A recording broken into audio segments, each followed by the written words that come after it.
The following program is the work of the broadcast students at the British Columbia Institute of Technology.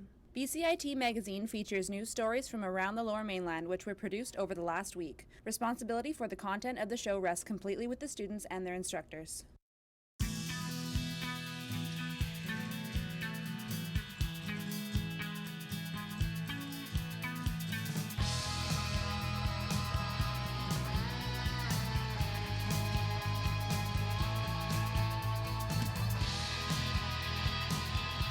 On BCIT Magazine,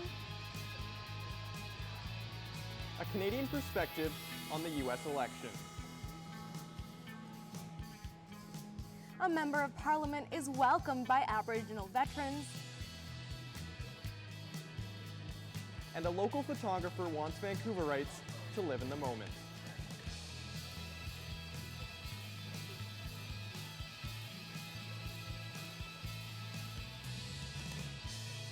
Good afternoon. Welcome to BCIT Magazine. I'm Louisa Alvarez. And I'm Tyler Bennett. And today we're broadcasting from the beautiful Gateway building in the heart of BCIT's Burnaby campus. Well, shock is still being felt across the world after Donald Trump became the new elected president on Tuesday. Our reporter Robin Crawford tells us how a Trump presidency affects BCIT. It's a sight many weren't expecting to see, and something that took BCIT students by surprise. It was pretty unexpected. Like, everyone was expecting Hillary would win. I'm genuinely shocked. Certainly, I think everyone thought it would be close. I don't think anyone clearly understood that it would be an overwhelming majority. That says something about what's happening in that country. Donald Trump will officially be the 45th president of the United States. As of election night, he sat at 279 electoral votes, while Clinton trailed behind at 228. Here at BCIT, the current Student Association president knows all too well the importance of voting. It goes to show just how close elections can get. Like mine, it was decided by a 2-vote difference, and this one, the American election is decided by like a 1-2% difference. So it really comes down to every vote counts. BCIT's Young Women in Business Club is disappointed in the result, but is optimistic for the future. Well, it's very disappointing. We were all super excited to have our first female president, but it's just going to teach us to continue to stand united as women and to face these barriers in these leadership positions. This is painful, and it will be for a long time. Donald Trump will get sworn into presidency in January, but until then, some aren't quite as surprised. You know, given that America makes shows like Honey Boo Boo, really, not a horrible shock.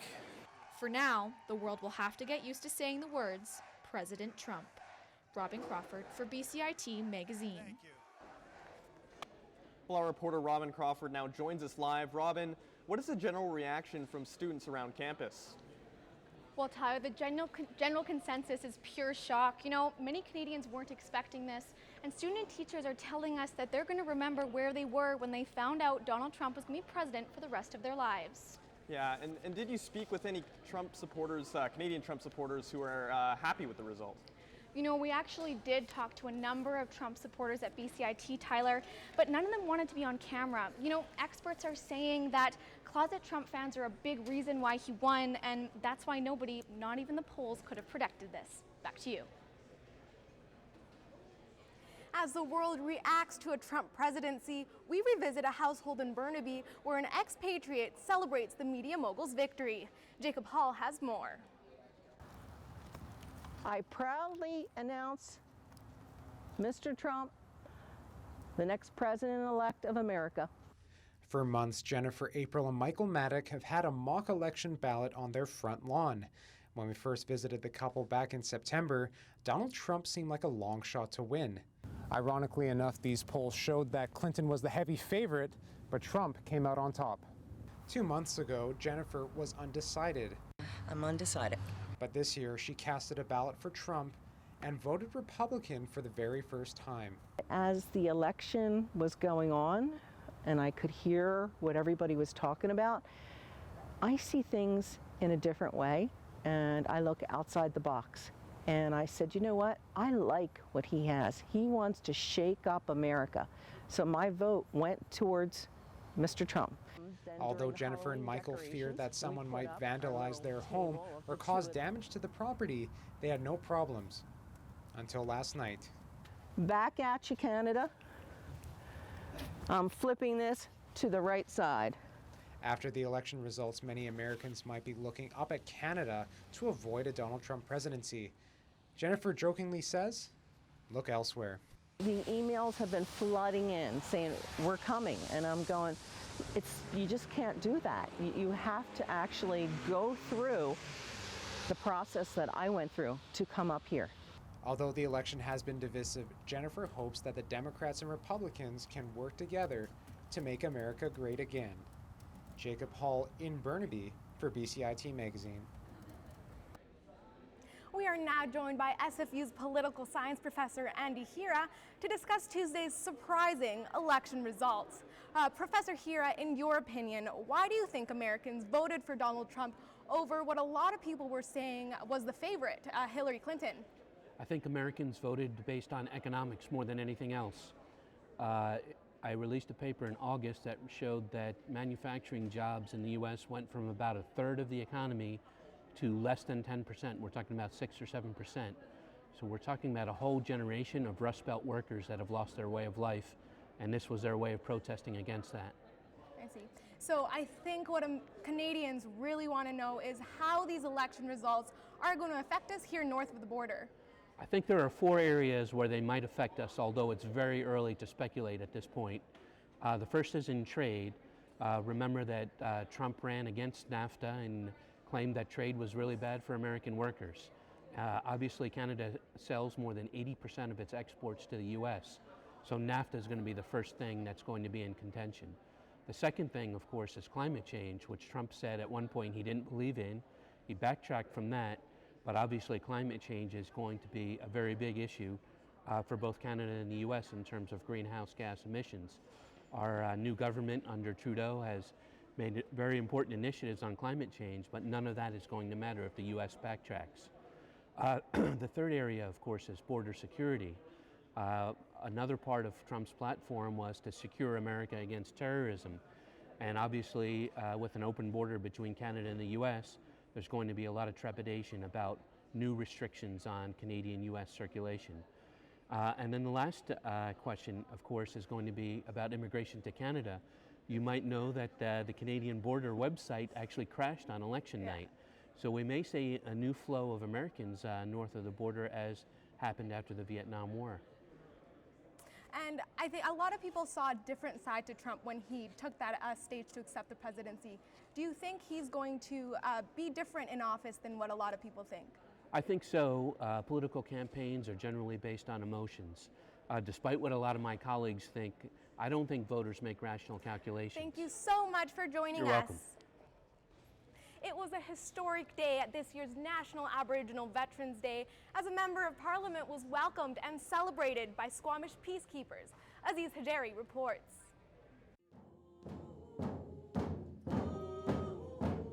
More than 100 people turned out to mark National Aboriginal Veterans Day in Vancouver. For most of them, it was a familiar ceremony, but for one person, it was a whole new experience. So once we heard about it from the Legion, from some of the folks at the Legion, and we said we would love to be here. Guichon is the first ever Lieutenant Governor of BC to attend this ceremony. She was given the honor of awarding medals to veterans. The Squamish peacekeepers also presented her with a ceremonial blanket. Guichon stressed the importance of remembering everyone's sacrifice during previous wars. Of course, we all need to remember and honor our veterans who fought for us and their dedication and to Canada, in spite of all the past history, is a wonderful example. Robert Nahani is a member of the Squamish First Nation who served in the Canadian military in the 60s and 70s. He believes that having important public figures attending is the beginning of a great collaboration. It's something that's fantastic because it's telling us that we're working together.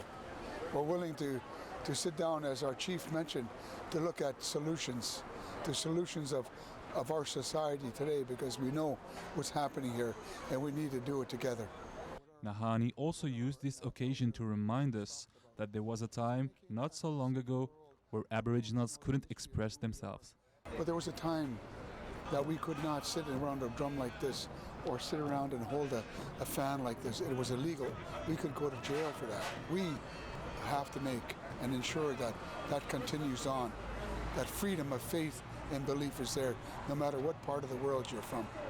Veterans Affairs Canada says as many as 12,000 Aboriginal people served in Canadian wars of the last century. Now that we live in a more peaceful time, this ceremony ensures that their service will not be forgotten.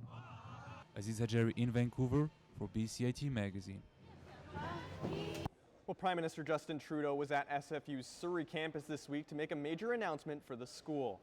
Trudeau announced that both the federal and provincial government will be donating $45 million each towards a new library and equipment for the energy sector of the school.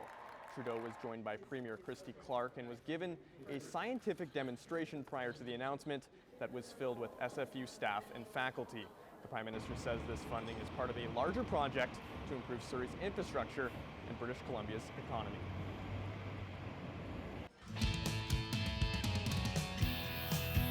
Coming up on BCIT Magazine, chum salmon returned to Gishon Creek in record numbers. And Richmond residents take a stand against stink in their neighborhood. Standby graphics, ready camera one. If you want to experience the fast-paced world of news, today on BCIT Magazine, striking, make magic on a movie set, frame, and action, or bring your creative ideas to life, BCIT's hands-on training will get you started. BCIT Television and Video Production. Your possibilities start here. The most rewarding thing for me has been the relationships I developed in the program, both with instructors and classmates. My sense of confidence has never been higher. I mean, this program's offered great opportunities to be in real world, real industry situations, and being in those moments and knowing I can contribute, I can do this. It's exciting to be in this industry and to meet lots of great people and to make amazing friends. BCIT Broadcast and Online Journalism, realizing your potential.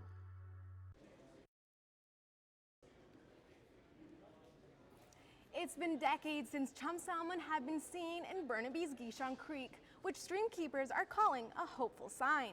And as Steve Zhang reports, they've returned in record numbers this year. It's been a few decades, but chum salmon have been found in Burnaby's Gishon Creek. With the fall season here, salmon are returning to their freshwater birthplaces to spawn. They're even returning to streams experts thought were uninhabitable. Mark Angelo is a streamkeeper and the retired head of BCIT's Fish, Wildlife and Recreation program. He's been trying to help local salmon populations recover for over 40 years. Gishon Creek was literally a dead stream. Still Creek, which it flows into, was literally a dead stream. But there's been great progress in bringing those creeks and streams back to life. And the salmon run that we're seeing this year, I think, is very much evidence of that. The prospect of seeing salmon in their local streams has some locals excited. Very cool. It's amazing. Yeah. Great. I think if we can support the environment in any way we can, I think it's great. But part of Gishon Creek is still underground, and a culvert and spillway block the salmon's path partway through. Angelo gives them a hand on their journey by netting them and then releasing them just above the spillway. According to Fisheries and Oceans Canada, an estimated 2 million chum salmon returned to the Fraser River this year, the most on record. By Angelo's count, over 1,000 were spotted in local Burnaby creeks and streams this year, which he says hasn't happened in many years. And since the 2016 run hasn't ended, the number is expected to rise. From a natural perspective, a recreational perspective, a cultural perspective, a quality of life perspective. So I think in terms of having a healthy community, a lot of that comes right back to having a healthy environment. And there's no greater indicator than that than a stream like this. 2 chum salmon, a male and a female, have now been released into the upper part of Gishon Creek, running right through BCIT's Burnaby campus. And the hopes are that they'll meet, spawn, and start rebuilding the population. Steve Zhang in Burnaby for BCIT Magazine. A composting facility in Richmond is facing criticism as they've failed to contain the odors from seeping into nearby neighborhoods. And as my co-anchor Louisa Alvarez found out, residents are not taking it lightly and are gearing up to fight. This is Harvest Power, the center of a smelly controversy in Richmond. Trucks full of food scraps, yard trimmings, and paper products from across the Lower Mainland come in daily and are turned into compost, soil, and mulch. The result? A potent smell lingering in the city that has residents furious. Who's going to want to move to this? You know, my business is real estate. We're into property values here. Obviously, it's a huge issue. And who needs this? A Facebook group titled Stop the Stink in Richmond has more than 300 members, all of who are willing to do whatever it takes to put a stop to the stench. We're going to pull every stop out until we get this smell rectified. And this company is operating within reasonable tolerances as neighbors, given what their objective is, given what our community objective is. And we're not going to stop. Legal, political, and everything else we have to do. A victim of their own success, the real problem lies in the fact that Harvest Power has received more material than they're equipped to handle. But a spokesperson for the company says upgrades are in the works. We're looking to almost completely renovate the infrastructure out there to address odors even better in the longer term. Ringleaders behind the movements won't take smell much longer, even if moving is their only solution. Yes, moving would be a consideration, and it's a consideration for many of our members on Facebook right now. The smell is getting to me. It's a mixture of rotten eggs, manure, and rotten food, and I understand why residents are not taking this lying down. I also think that Harvest Power wants to be a good neighbor. They've actually started a citizen liaison committee that's open to the residents of Richmond and the company to open that dialogue and see how they can coexist. And we'll just have to see what happens with that. Louisa Alvarez in Richmond for BCIT Magazine. A local photographer has created a visual reminder for us to slow down and live in the moment. He's built an art installation called Snack Art around a modern convenience, the vending machine. Anissa Hetherington has more.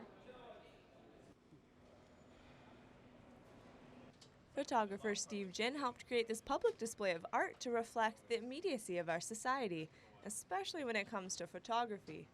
There was a lot of discussions about philosophy and art and what it means to be a digital photographer. Are you a photographer or are you just part of the social media landscape? I thought it was either little chocolate bars or I thought those were like DVDs. Jin has seen fewer people take time to print physical copies of pictures, and many are used to having just the electronic form. I can just go on the computer and open it and click on it. On my way up here, I was just thinking I should print some more photos of my family, so this is a good reminder. Like, to be honest, I don't print anything at all. It's pretty sad. Money wasn't a driving force behind this installation. Snack Art prints are free for viewing and can be purchased from the vending machines for $2 a piece. Are more concerned really just about the machines as a whole and the kind of statement that it could make in terms of what social media is doing with our ability to slow down and our ability to actually take a look at the world around us and say it's not just swiping through moments, but actually engaging and taking the time to be in the moment. For some, Snack Art has already made an impact. It made my day. Although most may see it as a welcome distraction in their day rather than an opportunity to purchase art, Jin is pleased his installation has given them some food for thought.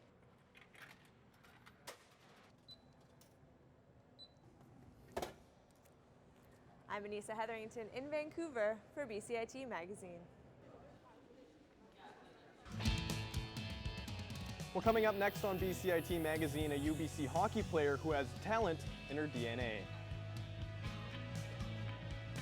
And a local golfer is on the fairway to success. That's all coming up on our Sports Rush with Jason Croker. A defining moment for me was when I finished my first internship and got lots of really great feedback from industry professionals.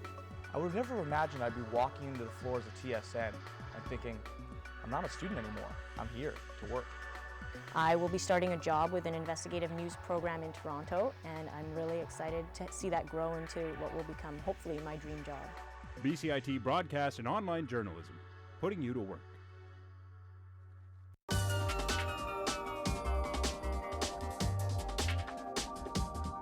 I chose BCIT because I know that all the programs are very hands-on. We have our own radio station. Like it's one of the best programs that I've ever heard of.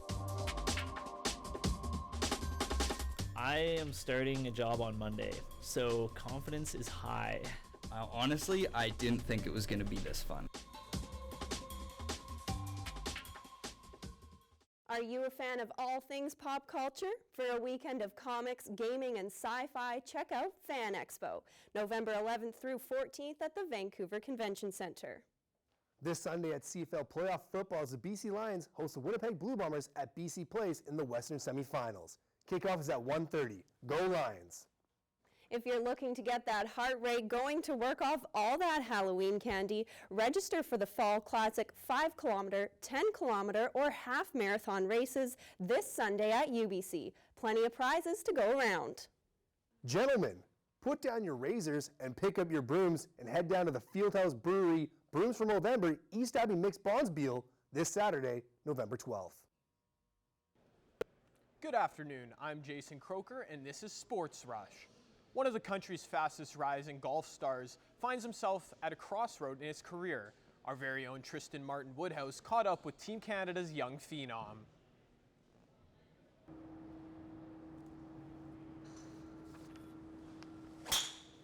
That shot belongs to one of Canada's most unique golf prospects. What sets AJ Ewart apart isn't the fact that he's part of Team Canada's development program, nor is it the fact that he's won tournaments across the world. What makes AJ different is the fact that he's accomplished all that while still enrolled in high school. His balance between school and golf is all part of playing at a high level, and he plans to take it even higher after he graduates. Get through high school and then just see where she goes, but a couple years probably want to turn pro and give the tour a run. That's the ultimate goal. And AJ is committed to reaching that goal. Despite offers from over 25 different colleges, he's opting to skip straight to the big leagues. But if anyone has faith that he can make it as a pro, it's his coach and father, Brad. While Brad played professionally for the Asian PGA Tour, he says his son's skills make him look amateur in comparison. I've tried to teach him what I learned, and he's taken what I've learned and he's taken it to another level. And I just get back to sit back and enjoy the watch. It's quite a show. Though many parents would push their kids toward the college route, Brad says his son has the expertise and maturity to succeed without it. When he's ready, he'll turn pro. That's been his dream for a long time, and that's his dream, not my dream. And he's pursuing it. In fact, AJ will be spending 2017 playing in tournaments in England, Japan, South Africa, and across the world. Whatever career path he chooses, it's clear from watching AJ play that he's driving for a hole-in-one. Tristan Martin Woodhouse in Burnaby for BCIT Magazine. The UBC women's hockey team has been ranked #1 in the country for 2 consecutive weeks, and one of their players is looking to emerge from the great shadow being cast by her younger brother. Tyler Bennett has more. Second-year defenseman Madison Patrick is a staple on the UBC women's hockey team, and as it turns out, Patrick's skill runs in the family. Her father Steve and her uncle James both played in the National Hockey League, and her brother Nolan is currently ranked as the top prospect for the upcoming NHL entry draft. We're fairly close in age, so we're always going at it, whether it's mini sticks, road hockey. He played lacrosse, so we'd always be fooling around with those. So we always had a rink in our backyard. It was always competitive between the two of us growing up. So I think just having siblings in general can toughen you up as a person. So it's all fun though. You're just blown away with like her skating ability and her just natural giftedness and her athleticism. Really was impressive to us. It's in their genes, like it's in the family, and it definitely has that. In her first year at UBC, Madison experienced many setbacks, but this year she's hoping to showcase her true talent. You know, she's tough, she's resilient. There's definitely been opportunities for her where things weren't going maybe exactly how she would have had them planned in so many areas of her life, whether it's hockey and being out here, but she stuck it out. I got hit by the car, broke my finger, a bunch of stuff all for the first month of being here, and then I think just coming out here is all a bit of an adjustment, but now that I've been here a couple years, I've kind of found my way around and gotten used to balancing school and hockey, and things are looking up now. Well, Patrick and the Thunderbirds are off to a great start to start the Canada West season with a record of 9 wins and 1 loss. good enough for Canada Youth Sports to rank them the top team in the country for the second consecutive week. But Patrick and the Thunderbirds aren't just interested in a second straight Canada West title, they're making a run for the national championship. This year with this group, do you think you guys can go further than that to the national championship? Absolutely, I think we could go all the way this year. Patrick and the Thunderbirds look to keep the momentum rolling against the University of Regina this weekend at the Doug Mitchell Thunderbird Sports Center. Tyler Bennett in Vancouver for BCIT Magazine. Emmanuel Arsenault became the first BC Lions receiver to notch 100 receptions in a season since the great G. Roy Simon did it in 2006. Manny hopes he can continue his strong play and produce throughout the playoffs. It's all about just getting in your groove, just making plays, and you have that confidence where it's like, you know what, I got a taste of it. Coming off a good game, I want another good game. The Leos will take to their home field for the first time in a playoff game since 2012. And with attendance numbers wavering, the team desperately needs a victory to provoke interest in Vancouver. Star quarterback Jonathan Jennings knows that fans will support the team if it continues to have success.